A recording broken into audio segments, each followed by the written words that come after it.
Yung kaba ko pwedeng kulay pink?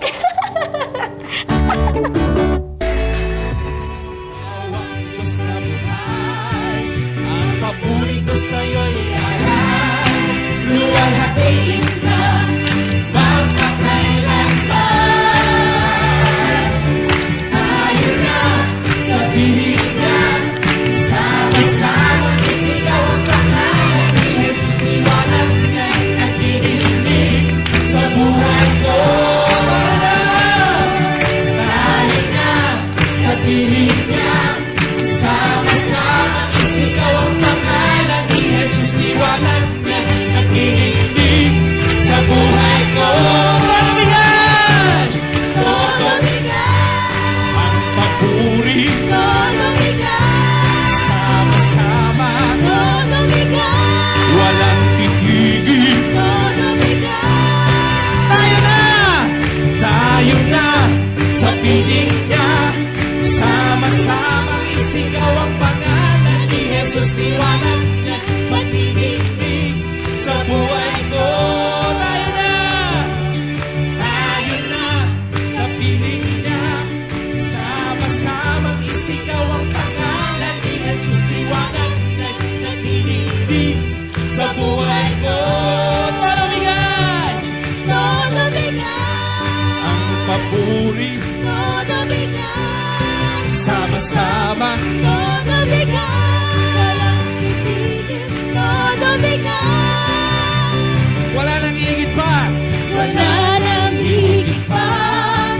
Sa ligayang nadarama ko, hanggang ang puso ko'y puno ng pag-ibig mo. Ikaw ang Diyos na buhay, ang papuri ko sa'yo'y alam, luwalhatiin ka, magpakailanman. Tayo na sa piling niya, sama-sama isigaw ang pangalan ni Jesus. Liwanag na nagdidinig sa buhay ko. Tayo na sa piling niya, sama-sama isigaw ang pangalan ni Jesus. Liwanag na nagdidinig sa buhay ko. Todo bigay! Todo bigay! Puri! Todo bigay! Sama-sama! Todo bigay! Walang titigil! Todo bigay! Todo bigay! Todo bigay! Ang papuri! Todo bigay! Sama-sama! Todo bigay! Walang titigil! Todo bigay! One more time! Todo bigay! Todo bigay! Ang papuri! Todo bigay! Sama-sama! Todo bigay! Walang titigil! Todo bigay! Walang pangalan si Lord! God is good! And all the time! Amen! Purihin natin ang Diyos na buhay magpakailanman. Magandang umaga, Luzon, Visayas at Mindanao. I am Del Vitangcol. Welcome to Talita Kum Healing Mass on TV. Purihin ang Diyos. Today, August 17, is the 20th Sunday in Ordinary Time. And our guest is the Saint Anne View Preschool from Project 6, Quezon City. Let us joyfully welcome our Mass Presider, Reverend Father Joey Fallier.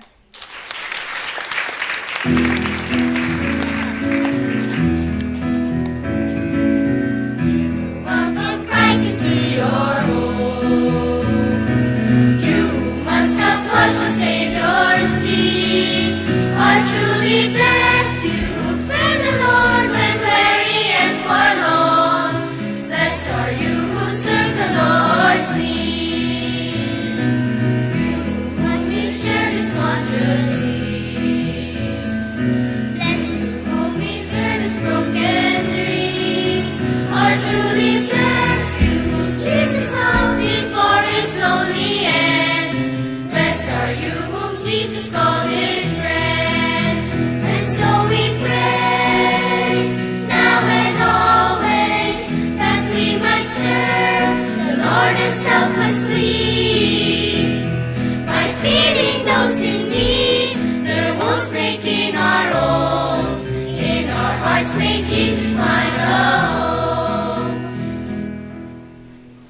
the name of the Father, and of the Son, and of the Holy Spirit.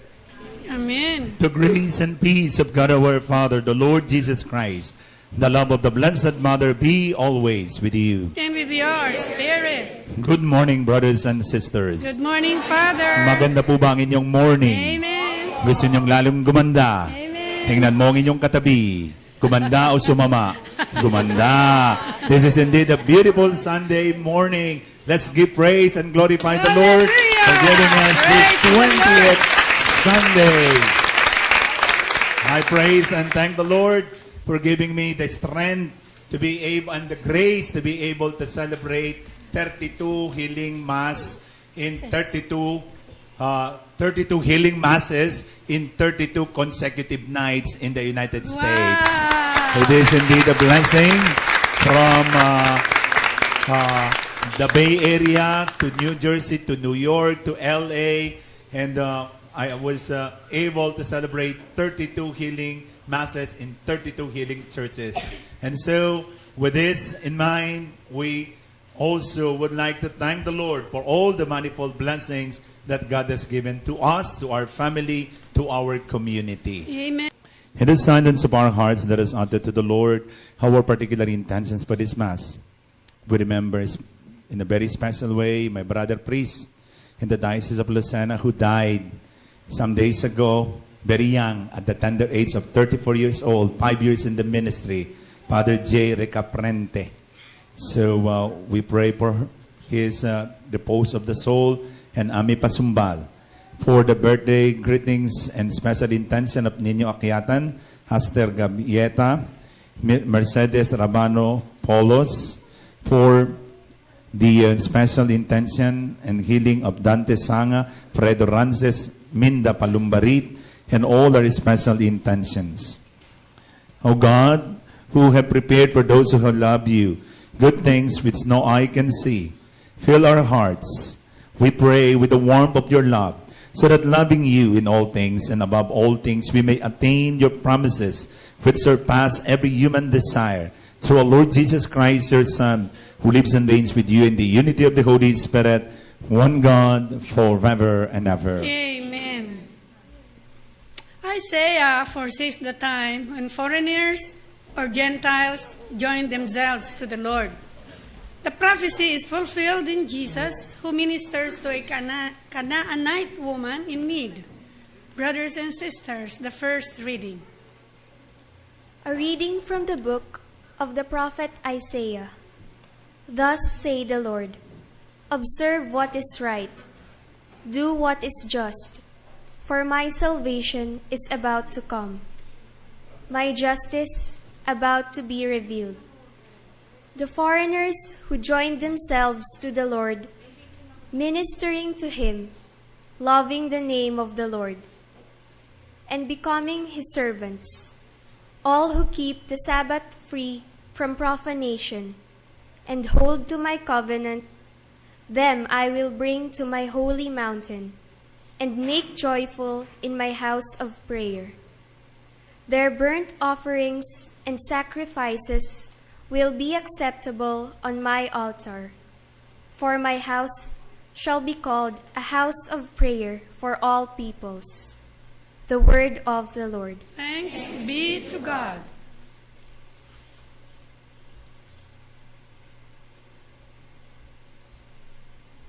O God, let all the nations praise you. O God, let all the nations praise you. May God have pity on us and bless us. May he let his face shine upon us. So may your way be known upon earth, among all nations your salvation. O God, let the nations praise you. May the nations be glad and exult, because you rule the peoples in equity. The nations on the earth you guide. O God, let all the nations praise you. May the peoples praise you, O God. May all the peoples praise you. May God bless us, and may all the ends of the earth fear him. O God, let all the nations praise you. The mercy given to the Gentiles is a sign for Paul that someday the people of Israel who have rejected Jesus Christ will be reconciled to God and to the Lord Jesus. Brothers and sisters, the second reading.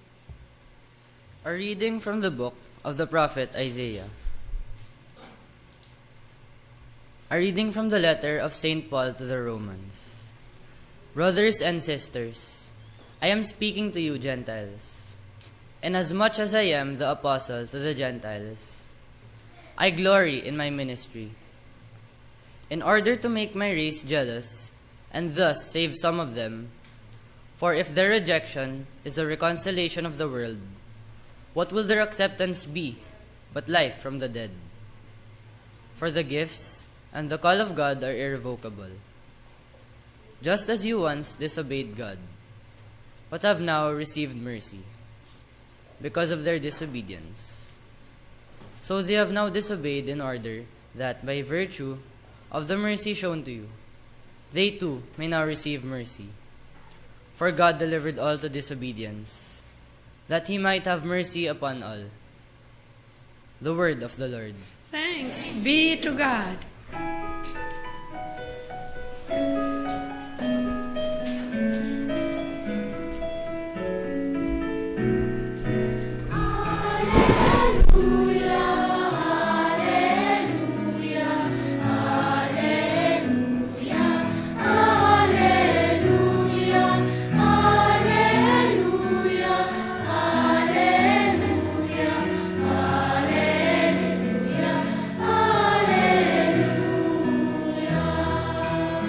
Jesus proclaimed the gospel of the kingdom and cured every disease among the people.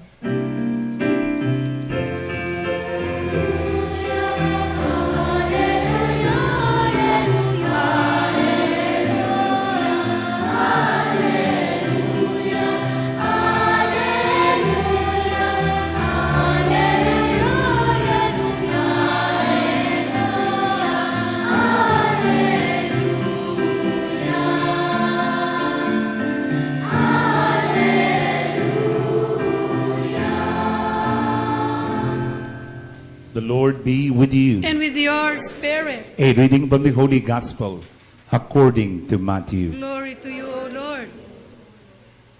At that time, Jesus withdrew to the region of Tyre and Sidon. And behold, a Canaanite woman of that district came and called out, "Have pity on me, Lord, Son of David. My daughter is tormented by a demon." But Jesus did not say a word in answer to her.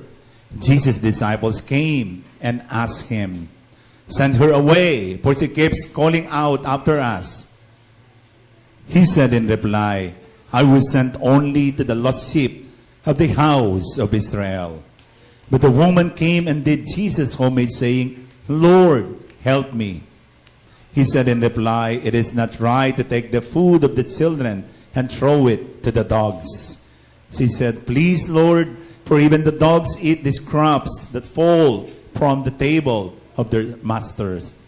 Then Jesus said to her in reply, "O woman, great is your faith. Let it be done for you as you wish." And the woman's daughter was healed from that very hour. The Gospel of the Lord. Praise to you, Lord Jesus Christ. Isang buwan lang po ako nawala. High-tech na tayo, ha? Talagang may prompter na. So, nawala po ako ng isang buwan at isang linggo. At ako po ay medyo talagang still empowered by the faith of the people who attended the healing masses. Siguro po yung umattend sa Bay Area, umaabot na 15,000 people. In my 10 churches visit, doon po sa parting New York, New Jersey, about 12,000 people. And then sa LA, about 15. Siguro about 40,000 people attended. And with the kind of faith, I saw miracles happening. Do you believe in miracles? Amen. Meron din po tayong mga karanasan na parang hindi pinagkaloob ng Panginoon. dasal ng dasal tayo, pero ang pakiramdam natin, hindi tayo dininig ng Panginoon. Naranasan na po ba ninyo yun? Na parang tulog lang ang Panginoon. Nag-alay ka na ng itlog sa Santa Clara. So, sumayaw ka na ng tsa-tsa sa, ano ba yan? Sa Ubando. At pagkatapos, naligo ka na sa Pakil. At nagdasal ka na kay St. Jude. Abay, hindi mo pa rin na ibigay sa iyo, hinihingi mo. At eto, yung grade mo pa rin, bagsak ka pa rin. At ikaw na gustong magkaasawa, na sabi mo, bago maubos ang aking edad sa kalendaryo, ay sana magkaasawa na. Ay Diyos ko, lampas na po kayo sa kalendaryo, pero abot pa sa Bingo, ay hindi pa rin natutupad. At ano po ang ating maaaring reaksyon kapag meron tayong mga hinihingi sa Panginoon na hindi natin natatanggap? Hindi ho ba tayo nagtatampo? At parang sasabihin natin, si Lord, may favoritism. Si Lord, may ibang tinitingnan sa tinititigan. At ito pong ating banal na ebanghelyo ngayong araw na ito ay pagtuturo sa atin how to experience effective prayer. Gusto po ba ninyong malaman ang sikreto ng victorious and magnanimous prayer? Amen? Gusto po ba ninyong tugunin ng Diyos ang inyong mga panalangin? Amen? Ito po, ang sikreto ay nasa banal na ebanghelyo. Well, nakita po natin ang ebanghelyo about the Canaanite woman. What could be the secret of that woman? Number 1 po, ang kanyang pagiging makulit. It pays to be sometimes makulit. Tingnan mo yung katabi mo, makulit ba yan? Ha? Makulit yan? Opo. Sabi ng asawa, opo. Di ba? Minsan yung makulit, nakakaasar. Pero dito po sa banal na ebanghelyo, ang pagiging makulit ng Canaanite woman ay pinagkalooban ng kagalingan. So the number 1 secret of that Canaanite woman is being persistent in prayer. Amen? Kaya it pays to be makulit sometimes. Pangalawa is her deep faith in God. Look at this story. Tingnan po natin ang istorya ng babaeng ito. Here comes a Canaanite woman approaching the Lord. At ang sabi niya, Lord, have mercy on me. Have pity on me. My daughter is tormented by the devil. My daughter is tormented by evil. So makita po natin doon pa lang sa unang bitaw ng salita, siya ay makikita natin ang impression natin, napakabait niyang nanay. Sabagat ang sabi niya, tulungan po niyo ako. Hindi na sinabing tulungan mo ang anak ko. Bakit? Sabagat yung sakit ng anak niya ay sakit niya. Yung nararamdaman ng anak niya, nararamdaman niya. Kaya ipinamamanik niya hindi ang kanyang sarili, kundi ang kanyang anak. Siguro you can resonate bilang mga nanay. Nararamdaman ninyo yung sakit ng inyong mga anak na parang sinabi niyo, Lord, ako na lang sana magkasakit. Di ba? Ako na lang po sana. Ako na lang po sana ang kunin ninyo. Nagawa mo na rin yun. Ako na lang po. Huwag na lang po yung anak ko. Huwag na lang po siyang maghirap. Ako na lang po. Siguro ito po ang karanasan ng Canaanite woman. Pero nagpatuloy po yung banal na ebanghelyo. At nakita po natin doon sa banal na ebanghelyo, the woman pleaded to the Lord na sana pagalingin ang kanyang anak. Alam nyo, this is very risky. When you talk about, sabihin natin, culturally speaking, this is very risky for 2 reasons. Hindi niya dapat ginawa yon. Why? Because there is what we call gender discrimination. Nung una po kasi, wag magagalit yung mga babae sa akin, ano? Pero ito po yung katotohanan nung unang panahon po, ang lalaki lang po ang first-class citizen. Yung mga babae po, second-class citizen. Huh? Huwag po kayo magalit. At yun po ang katotohanan. At kahit po sa simbahan nila, puro lalaki lang yung nasa unahan. Yung mga babae naroon sa likuran. At ito po yung senaryo ng unang panahon na kahit po yung morning prayer ng Jew ay ganito, Lord, I thank you because I am not a slave. Lord, I thank you because I am not a Gentile. At alam niyo yung bandang huli, Lord, I thank you because I am not a woman. So, dun pa lang po sa pagkakataong yon, hindi marapat na yung isang babae lumapit dun sa lalaki. Na parang sasabihin, kung iba-iba yon, kung hindi yun ang Panginoon, siguro ganito ang dialogue. Bakit ka lumalapit sa akin, kababae mo? Anong kay mo? Anong karapatan mong lumapit sa akin? And so, that was the, sabihin nating, isang malaking hindrance, pero ginawa pa rin ng babae. The second obstacle is racial discrimination. So, racial discrimination, dahil nung unang panahon, ang tingin po ng mga Hudiyo sa kanilang sarili, they are the superior race. Yung ibang mga lahi, sabihin nating inferior race. Kaya yung Canaanite woman, being a pagan, ang tingin niya hintil. At kapag hintil, second-class citizen. Pero hindi lamang po yon ang problema. Kung hindi, isa pang mababanggit po natin, it is their belief na kapag napalapit ang Hudyo sa hintil, they will be rendered ritually unclean. Sila ay magiging impure. Sila ay magiging makasalanan. Ganong katindi. Withstanding all these hindrances and obstacles, ginawa pa rin nung babae. Kaya sabi niya, kese hodang mapahiya ako, kese hodang hamakin ako, kese hodang laitin ako, gagawin ko ito for the love of my daughter. At dahil po sa tindi ng kanyang pagmamahal, pinagaling ang kanyang anak. Amen? Kaya po sa ating pagninilay ng banal na ebanghelyo, ay patuloy po nating tingnan yung pangyayari.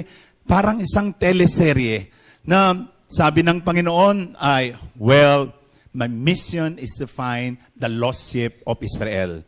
Hinisnap, dinedma, haba, siguro po kung maghina-hina yung pananampalataya ng Canaanite woman, haba, iti nag-walk out na siya. Sabi na, ganon, sige, kung ayaw mo sa akin, ayaw ko rin sa'yo. Parang ganon eh. Pero ano po ang ginawa? Notwithstanding the harsh statement by the Lord, ano ang sinabi ng babae? Kahit naman po yung mga, sabi kasi ng Panginoon, hindi marapat na yung aso ay kumuha. Sister, bigyan muna natin siguro ng break yung batang yan para, sige po. At mahirap po tayo nasa live. Okay, thank you. So, ito po kasi ang ating banal na ebanghelyo ay nagtuturo po sa atin, very persistent in our prayers. At yung babae pong iyon ay nagpakita ng pagmamahal sa kanyang anak na sobra-sobra. At lalo tigit, kahit na siya ay mapahiya, gagawin niya ang lahat para sa kanyang anak. Amen? So, sa ating pong pagninilay ng banal na ebanghelyo, tingnan po natin yung the kind of faith of that woman. Nasabi ng Panginoon, hindi marapat na kainin ng mga aso ang tira-tira ng mga anak. Pero payag na yung babae, sabi, okay lang na aso ako. Okay lang na ako'y kumuha ng tira-tirahan. Sabagat sabi niya, kahit nga po yung mga aso, naghihintay lamang nung crumbles, nung crumbs, yung mga tira-tira, tingi-tingi, ata-atado, at kahit ano na lang ibigay. The brothers and sisters, nakita po natin yung pagmamahal ng babaeng yon, na masabi po natin, kahit na po sapitin niya ang kahihiyan, tinanggap niya ang kanyang sitwasyon. At nung nakita ng Panginoon ang pananampalataya ng babae, sabi niya, great is your faith, your wish will be given unto you. Dear brothers and sisters, ano po ang itinuturo sa atin? Number one is being persistent in prayer. Tayo po siguro ay maraming ipinagdadasal sa Panginoon. Amen? At sa pagdadasal po natin sa Panginoon, minsan ang pakiramdam natin hindi tayo dinidinig. Alam nyo kasi, meron po tayong hinihingi na hindi yun para sa atin. Sabi mo, Lord, sana po magkaasawa ako. Magkakaasawa ka naman, papatayin ka naman ng asawa mo. Kaya sabi ng Panginoon, huwag ka nang mag-asawa, magpakatandang dalaga ka na. Samahan mo si Father Joey, magpakatandang binata. Ayon. At hindi mo kinakailangang mag-asawa pa. Well, gusto mong yumaman, bibili ka ng Mercedes, yung pala, mababangga ka sa release ng tren, patay. So, yung pala, ang gusto ng Panginoon sa atin, He would like to give us the best. Tatlong bagay po kasi kapag tayo humihingi sa Panginoon. The three answers of the Lord is number one, the answer is yes. That is for your good. Kailangan mo yan. Para sa iyo yan. Pero the second answer of the Lord is no. That is not for your good. Because you deserve something better. And then the third answer of the Lord is wait. because something best is yet to come. The best is yet to come. Amen? Kaya nga po sa ating pong pagninilay ng banal na ebanghelyo sa araw pong ito, huwag po tayong magsawa sa kada dasal. Tingnan po natin yung babae, dasal ng dasal, ipinagkaloob sa kanya.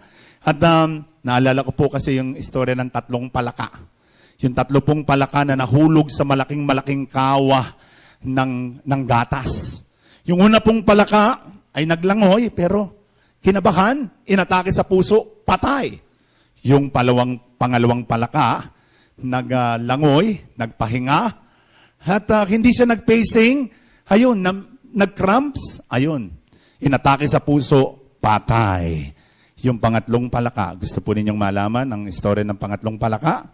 Abangan ang susunod na kabanata sa susunod na misa na lamang po. Gusto ninyo o ngayon na? Okay, ngayon na. At yung pangatlong palaka ay naglangoy, nagpahinga, nagdasal, naglangoy, nagpahinga, nagdasal, nagpahinga, naglangoy, lumangoy, nagpahinga, nagdasal. At sa kanyang kalalangoy, nakita na lang niya yung gatas na nilalangoyan niya, naginang keso. At kung kaya nga, ito rin po ang mababanggit po natin sa ating pong pagtsatsaga. Yung gatas na nakikita natin, maging keso, kesarap-sarap. Sapagkat kapag tayo'y nagtsatsaga, merong bulalo. Kaya po sa ating pong pagninilay ng banal na ebanghelyo ngayon, ano po yung naging dahilan kung bakit tinugon ng Diyos ang panalangin ng babaeng ito?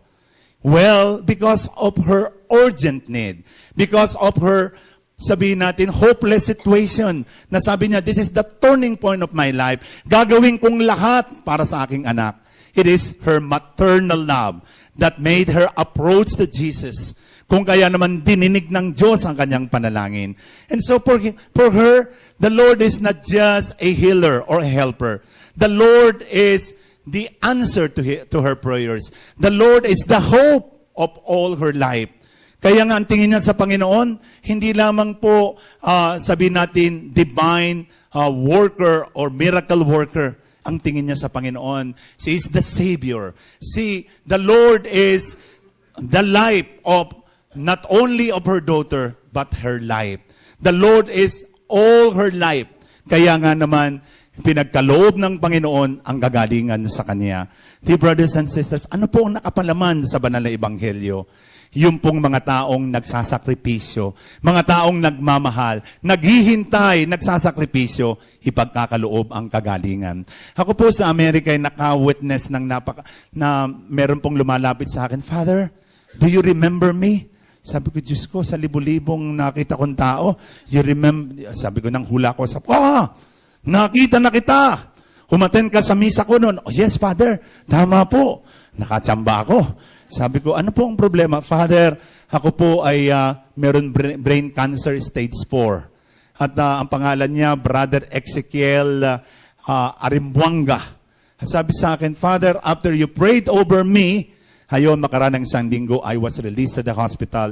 Negative na ang cancer cell. Amen? Such kind of faith. That indomitable faith, that unconditional faith of that man. May lumapit naman sa akin sa parteng New York, New Jersey. Father, remember me?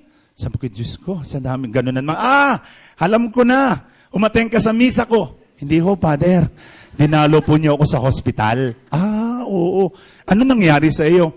Father, yung buo ko pong aking nag-breakdown na po. You gave me the last sacrament.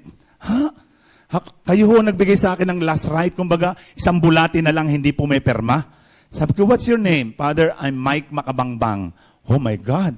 Pati pangalan niyo, Makabangbang, ha? At antindi. Ano nangyari? Father, yung pong aking almost all the internal organs broke down. At wala na pong pag-asa. But suddenly, dumating po kayo at dinalaw niyo ako. Now, I'm still alive.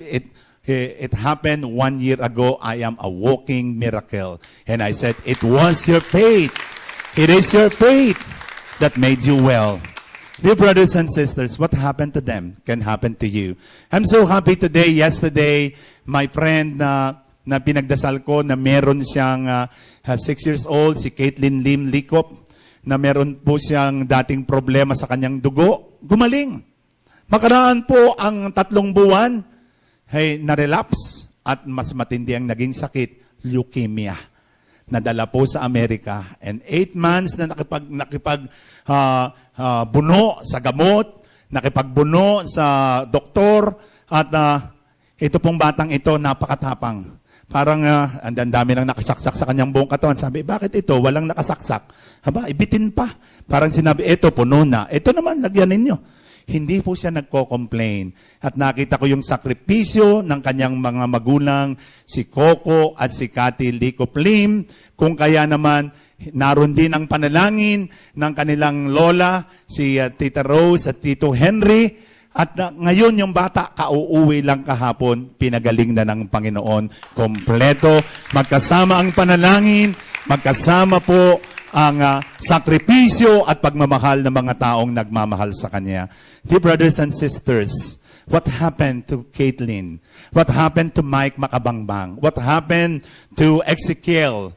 What happened to those millions of people who experienced the healing of the Lord?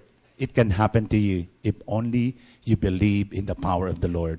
Ngayon pong araw na ito, katulad din po ng babaeng Cananea, magdala rin po tayo ng mga taong may mga karamdaman sa harapan ng Panginoon. We can be mediums of healing if we are aware that Jesus will always heal us. He answers all our prayers, but in His time, in His manner, not in our manner, not in our own manner, but in God's manner. Dear brothers and sisters, God cannot be outdone in generosity. And there is no limit to what the Lord can do for you today. Humihingi ka lamang, katulad ng babae, yung Canaanite woman, she was just asking for deliverance from the devil, deliverance from these clutches of evil spirit. But Jesus has given her the chance to become chosen people. She was just asking for a crumbs of the food that came from the table. But Jesus gave her the access through faith, through the Messianic banquet. Kaya nga po, kung hihingi po tayo sa Panginoon, mga kaibigan, in the eyes of the Lord, even your little could become big. Kahit yung maliit, kahit yung mumo, kahit yung tingi-tingi, kahit yung ata-atado, sa mata ng Diyos ay dadami kung tayo'y merong pananampalataya. There is nothing impossible if we believe in the power of the Lord. Ipagkakaloob sa atin, siksik, liglig, umaapaw na pagpapala. God bless us all. Amen and amen. God is merciful, is a merciful and loving Father who cares for all His children. No one is beyond the reach of God's loving embrace. We therefore turn to God with confidence as we pray, Lord, come to the help of your people. Lord, come to the help of your people. Lord's Son came to save all humankind. May we, your people, break down the walls of racial, social, and religious discrimination that divide us, we pray. Lord, come to the help of your people. Lord, your house is a house of prayer for all peoples. May prayer, dialogue, and forgiveness bring healing to our world, torn by hatred, war, and prejudice, we pray. Lord, come to the help of your people. Lord, the cry of the Canaanite woman moved your Son. May you heed the cries of today's mothers who suffer the loss of their children through war, violence, drug addiction, and disease, we pray. Lord, come to the help of your people. Lord, you are our strength and comfort. May those who are tempted, are losing hope, or are sick and dying experience your power. In soul and in body, we pray. Lord, come to the help of your people. Lord, you gather us into your church. May your grace keep us faithful in ordinary times, as well as in exceptional moments of our lives, we pray. Lord, come to the help of your people. In the silence of our hearts, let us utter to the Lord our particular intentions for this Mass. with special birthday greetings and special birthday intention about Carmen Retrato and family, and for all the people who are sick, we pray to the Lord. Lord, have the help of your people. With the Canaanite woman, we raise our voices to you, Lord, in supplication. Grant, O Heavenly Father, what we ask for in great faith and confidence through Christ our Lord. Amen. Pray, brothers and sisters, that my sacrifice and yours may become acceptable to God the Almighty Father. May the Lord accept the sacrifice at your hands for the praise and glory of his name, for our good and the good of all his holy church. Receive our oblation, O Lord, by which is brought about by a glorious exchange, that by opening what you have given, we may merit to receive your very self through Christ our Lord. Amen. The Lord be with And you. with your spirit, Lift up your hearts. we lift them up to the Lord. Let us give thanks to the Lord our God. It is right and just. It is really right and just, our duty and our salvation, always and everywhere to give you thanks, Lord, Holy Father, Almighty and eternal God. For when your children were scattered afar by sin, through the blood of your Son and the power of the Spirit, you gathered them again to yourself, that the people formed as one by the unity of the Trinity, may the body of Christ, the temple of the Holy Spirit, might to the praise of your manifold wisdom be manifest as the church. And so in company with the choirs of angels, we praise you. With joy we proclaim.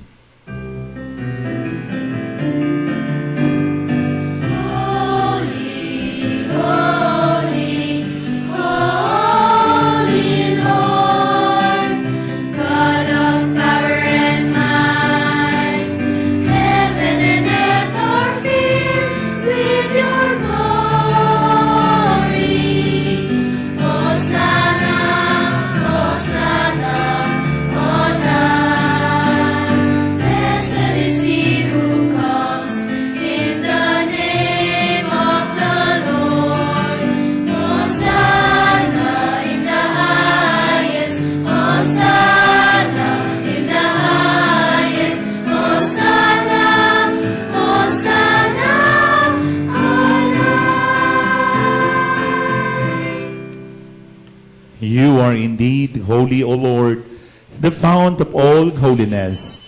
Make holy, therefore, these gifts, we pray, by sending down your Spirit upon them like the dewfall, so that they may become for us the body and blood of our Lord Jesus Christ. At that time he was betrayed and entered willingly into his passion. He took bread and giving thanks, broke it, and gave it to his disciples, saying, Take this, all of you, and eat of it. For this is my body, which will be given up for you. Praise you, Jesus. Praise you, Jesus. Praise you, Jesus. Praise you, Jesus, my Lord and my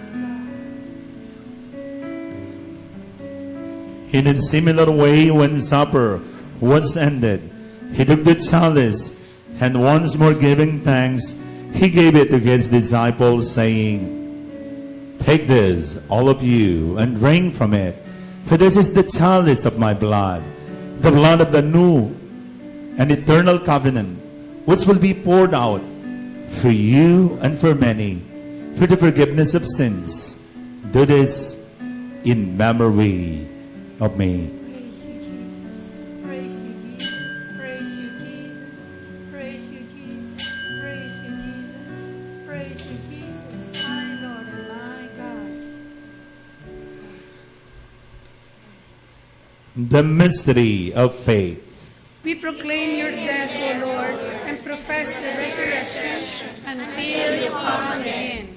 Therefore, as we celebrate the memorial of his death and resurrection, we offer you, Lord, the bread of life and the chalice of salvation, giving thanks that you have held us worthy to be in your presence and minister to you. Humbly we pray that partaking of the body and blood of Christ, we may be gathered into one by the Holy Spirit. Remember, Lord, your church spread throughout the world. Bring her to the fullness of charity, together with Francis, our Pope, Luis Antonio, our Cardinal, Honesto, our Bishop, all the bishops and all the clergy. Remember your servant, Father J. Rica Prente, whom you have called from this world to yourself. Grant that he who was united with your Son in a death like his may also be one with him in his resurrection. Remember also brothers and sisters who have fallen asleep in the hope of the resurrection, and all who have died in your mercy. Welcome them into the light of your face. Have mercy on us all, we pray, that with the Blessed Virgin Mary, Mother of God, with the blessed apostles and all the saints, have pleased you throughout the ages, we may merit to be co-heirs to eternal life, and may praise and glorify you through your Son, Jesus Christ. Through him, and with him, and in him, O God, Almighty Father, in the unity of the Holy Spirit, all glory and honor is yours forever and ever.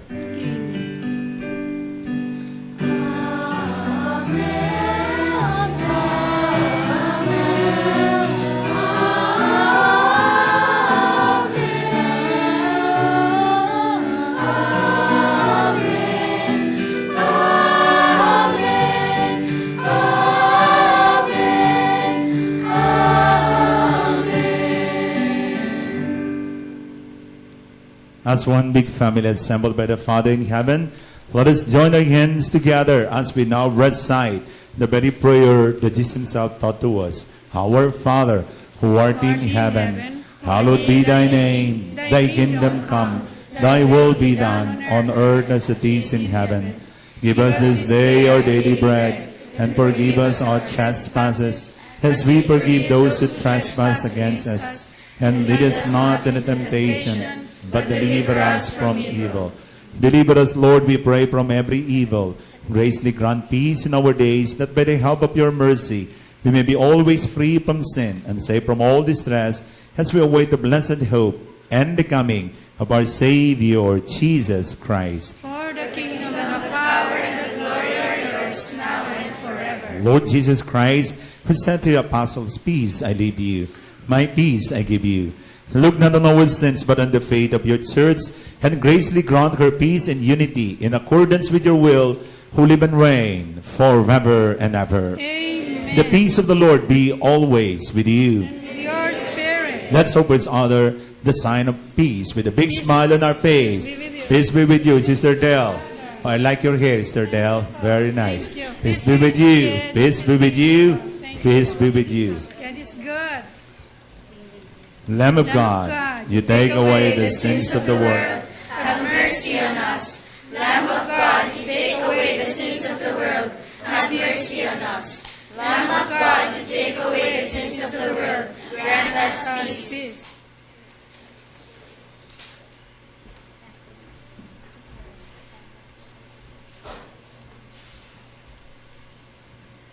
My dear brothers and sisters in Christ, this is Jesus.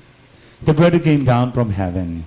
He answers all our prayers and petitions, but in His time and in His manner. Amen. However, we were now invited to join in this celebration of life and love. Lord, I'm not worthy that you should enter under my roof, but only say the word and my soul shall be healed. May the body and blood of Christ lead us to everlasting life. Amen. Kapay ng buhay binasbasan, hinatid inialay. Buhay na ganap ang sa aming kaloob, at pagsasalo walang hanggan. At pagsasalo walang hanggan.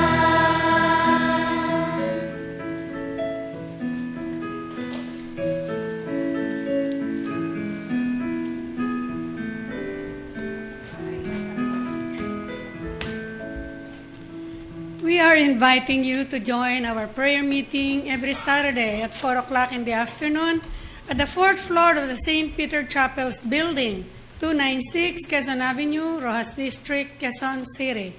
We are inviting you as well to attend our Life in the Spirit seminar on August 30, Saturday. It will start at 9 o'clock in the morning and ends with a Holy Mass at 5 o'clock in the afternoon. The venue is at the 4th floor of the St. Peter Memorial Chapels building, 296 Quezon Avenue, Rojas District, Quezon City. Ang St. Peter Community po ay magpapatuloy sa kanilang outreach sa Kasalang Bayan on November 8. For inquiries, there is still time. Call our secretariat at 371-2970. Watch our Sunday's Talita Kum Healing Mass on TV through online live streaming at the website flashed on your screen. You can also view previous masses at YouTube. Just key in PTB4 Healing Mass. Like us at our page on Facebook, Talita Kum HMTV, and tweet us at You Are Healed. God is good. God loves us. Salamat po. So nice ko pong anyayahan kayo sa akin pong anibersaryo.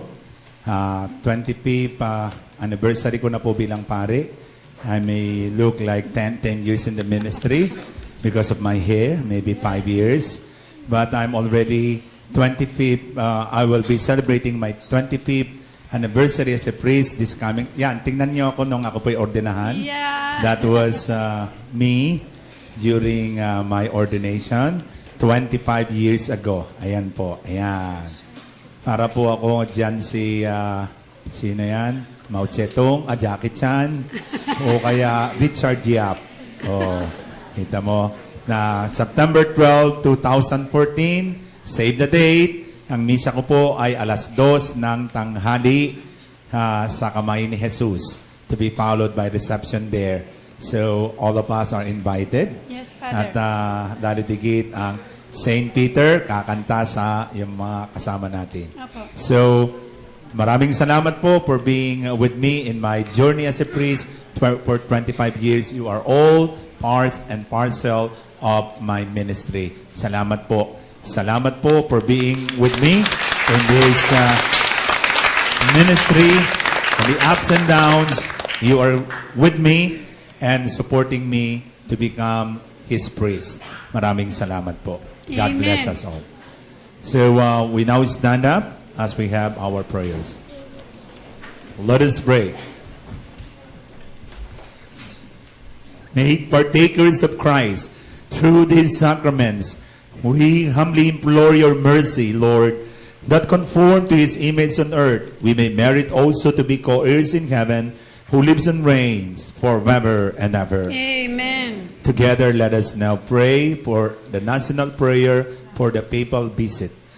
God of mercy and compassion, we come to you in our need and lift up to you our nation as we prepare for the apostolic visit of Pope Francis.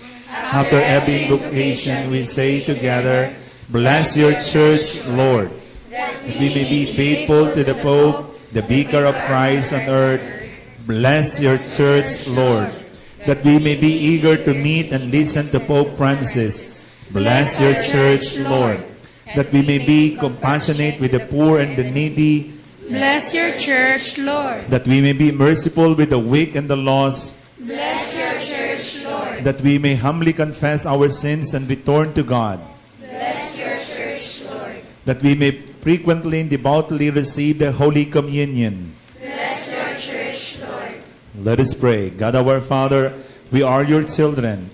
Make us a nation of mercy and compassion, eager to meet Pope Francis. Make us a nation of holiness and heroism through Christ our Lord. Amen. Sa pagkakataong ito, before we end the Holy Mass, ilagay po natin ang ating kamay sa bahagi masakit sa ating katawan. Kung masakit po ang ating dibdib sa ating dibdib, kung problema po yung mata sa ating mata, hanuman po ang ating mga karamdaman, paulit-ulit nating nararamdaman, hayaan po ninyong hipuin tayo ng Panginoon sa pagkakataong ito. Kayo rin po ng mga nakantabay sa inyong television set sa buong mundo, di lang po rito sa Pilipinas, Luzon, Visayas, Mindanao, through live streaming, through internet. Kayo po na nangangailangan ng kagalingan. Kayo po na nasa hospital ngayon. Huwag po tayong mawala ng pag-asa. Napakaganda po ng banal na ebanghelyo at nagpapakita sa atin na kailangan lang nating na magtiyaga sa ating pananalangin. Ang Panginoon ay hindi maaring hindi tumugon sa panalangin ng mga taong nagmamahal, nagsasakripisyo, at may malalim na pananampalataya. Kailangan lang paulit-ulit tayo na lumapit sa Panginoon at hindi na kayang hindian ng mga taong paulit-ulit na nananampalataya, paulit-ulit na lumalapit sa Kanya. Panginoon, paulit-ulit kaming lumalapit sa inyo para sa aming simbahan, para sa aming sambayanan, para sa aming komunidad, para sa mga kapatid naming naririto na may iba't ibang uri ng karamdaman. Lalo tigit ang mga kapatid namin na nasa hospital ngayon, matindi ang sakit na tinataglay, kayo na po ang humipo, magpala at magbasbas sa mga kapatid namin na sa matinding pagsubok ng kanilang buhay. Hayaan po ninyong maramdaman ang iyong dakilang presensya. Ang mga mata naming nanlalabo, dala ng katarata at glaucoma, inyo pong pagalingin. Ang aming pong karamdaman sa lalamunan, laryngitis, pharyngitis, tonsillitis, ang aming severe form of headache and migraine, Parkinson's disease, rheumatism, osteoporosis, osteoarthritis, rheumatoid arthritis, tendonitis. Ipuin po ninyo ang aming mga butong masasakit, tuhod, balakang, likod, balikat, spinal cord, spinal column. Pagalingin po ninyo ang aming internal organs. Lord, heal our heart, our liver, our kidney, our pancreas, our lungs, our spleen, our ovary, uterus, cervix, prostate, small and large intestine. Hipuin po niyo at pagalingin ang aming digestive system from all kinds of sickness of the colon, colonitis, ang aming pong gas problems, aming pong acid reflux, sa aming pong constipation, indigestion, sa aming hiatal hernia. Hipuin niyo at pagalingin ang aming reproductive system, ovary, uterus, cervix, prostate. Lahat po ng aming mga karamdaman sa aming pong buong katawan, sa aming dugo, high blood pressure, low blood pressure, sa aming pong anemia, leukemia, ang high uric acid, high cholesterol count, high sugar count, high creatinine count. Ang lahat po ng aming karamdaman, lahat ng uri ng bukol, namamaga, namamanas, at bahagi ng aming katawan na grabe ang karamdaman katulad ng cancer. Cancer of the blood, of the brain, of the breast, of the ovary, of the uterus, of the cervix, of the colon, of the eyes, of the nose, of the throat, of the skin. At sa lahat po ng aming mga karamdaman ngayon, kayo na po ang humipo, magpalat, magbasbas. Even releases from stress, broken relationship, depression, oppression, financial problems, relationship problems. At sa lahat po ng aming mga karamdaman, sa mga oras na ito, magdalang habag po kayo. Ang mga kabataan pong naririto, hilumin po niyo ang sugat sa kanilang puso. Mga kabataan na maaaring may galit sa kanilang mga magulang, tampo sa kanilang tatay at nanay, hilumin po niyo sila. Mga kapatid po naming produkto ng wasak na pamilya at wasak na tahanan, Panginoon, kayo na po ang humipo at magbigay sa kanila ng konsolasyon sa panahon ng pangungulila, sa panahon ng kalungkutan, sa panahon ng pagdadalisay, sa mga mag-asawang naririto na may mga pinagdaraan ng mga pagsubok, hindi lang po sa larangan ng pananalapi, kundi sa larangan po ng relasyon sa isa't isa. Ang lahat po ng amin pong mga dinadala sa aming puso, isip at kalooban, hilumin po niyo kami. And in the name of Jesus, Son of the living God, through the power of the Holy Spirit, receive the healing grace of the Lord as I anoint and bless all of you. In the name of the Father, and of the Son, and of the Holy Spirit. Amen and amen. Palakpakan natin ang Panginoon. Bigay na bigay, buhay na buhay. Thank you, Jesus. Thank you, Lord. Hallelujah, hallelujah. The Lord be with you. And with your spirit. May Almighty God bless us all, the Father, the Son, and the Holy Spirit. Amen. Nakakatuwa ang mga batang ito from St. Anne. Napakapasalamat tayo sa kanilang angelic voice. Thank you for making our celebration of the Mass so special, so memorable, and spirit-filled with your angelic voice. Give them a big round of applause once again. Thank you very much. Our celebration is ended. Go and be persistent in your prayer, Thanks like the be to Canaanite God. woman. Thanks be to God. Hallelujah. Hallelujah.